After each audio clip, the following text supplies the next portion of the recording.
Alors, l'augmentation des responsabilités dues à l'aide que le proche aidant apporte à son proche dû à sa condition de santé a bien évidemment des répercussions sur sa propre vie, ses habitudes. Il peut se sentir stressé, débordé et vivre plusieurs émotions comme de la colère, de la tristesse ou de la culpabilité.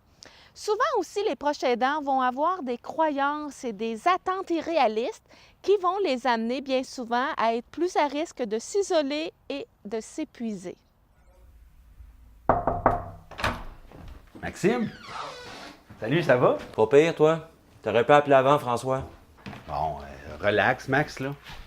Faut que tu changes d'air un peu. T'as changé depuis quelque temps, puis t'es pas comme d'habitude. Pourquoi tu dis ça? Ça te tenterait pas qu'on aille frapper une coupe de balles de tennis au Parc Pie-12? Je sais pas, on faisait ça avant. Non, j'ai pas vraiment le temps. Pourquoi? Qu'est-ce qui se passe? Je suis occupé, je suis débordé. Occupé. Tout le monde est occupé tout le temps. Voyons donc, c'est quoi ces excuses-là? C'est pas des défaites, François. Là, je m'occupe de mon père qui est de plus en plus malentendant. Puis ça s'ajoute à mon horaire pas mal. Tu m'apprends rien? Je sais que t'as des histoires avec ton père à régler. Tu m'en parlais, v'là 6 mois, quand on est allé prendre une bière au Robson Pub. Je le sais, Françoais, mais tu vois, son état de santé a changé pas mal depuis le temps. Il est plus comme avant, il entend de moins en moins bien. Tu vois, il a de la misère à se déplacer. La semaine passée, il a fait une chute. Il entend moins bien, il faut y parler plus fort. Puis tu vois, quand on y parle au téléphone, ben, il entend pas bien. Ben, ça, c'est plate pour moi, puis c'est plate pour lui. Pour y parler, je suis obligé d'aller chez eux. Puis ça, je trouve ça tannant. En plus, François, j'ai pas d'énergie là, pour nos sorties puis tout ça. Là, j'ai pas d'énergie. On a plus 20 ans. Là.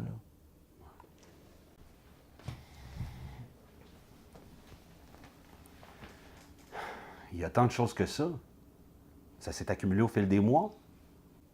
Ben, tu vois, regarde, lundi, on voit son ORL à 2 heures. En plus de ça, mardi, je vois son orthophoniste à 11 heures pour faire ajouter son appareil auditif. Puis en plus, il faut que je vois sa TS pour qu'on y trouve une résidence qui est plus adaptée à ses besoins. Je reconnais ta grandeur d'âme et ta grande générosité. C'est pour ça que je vais te proposer quelque chose. Je vais y aller à ta place, moi. Bon, sors-moi ton agenda, là, ça doit pas être bien sorcier à démêler tout ça. Puis ton père, je le connais bien, là, je suis certain que ça va être facile. C'est bien gentil de ta part, François. Là, mon père me fait juste confiance à moi. De toute façon, ça le déstabiliserait. Puis sortir, ça a fait son temps, là, puis j'ai pas une scène. Hey, veux-tu bien me lâcher avec l'argent, Maxime? Tu le sais que ça me fait plaisir de te payer une bière, là. T'es comme ta sœur. Tu te souviens quand elle a fait une dépression l'automne dernier? On n'était plus capable de la reconnaître. J'ai juste peur que ça t'arrive à toi. T'as peut-être raison. As-tu demandé à ton frère de t'aider? Ou t'es-tu informé? Il y a peut-être des groupes qui peuvent alléger ta tâche, comme l'Association des personnes malentendantes, ou il y a peut-être des groupes de proches aidants aussi qui peuvent te donner un coup de main. Tu sais, ça te ferait du bien. Ouais, ça serait peut-être une bonne idée, ça. Quand tu iras mieux, tu me texteras, on se fera une partie.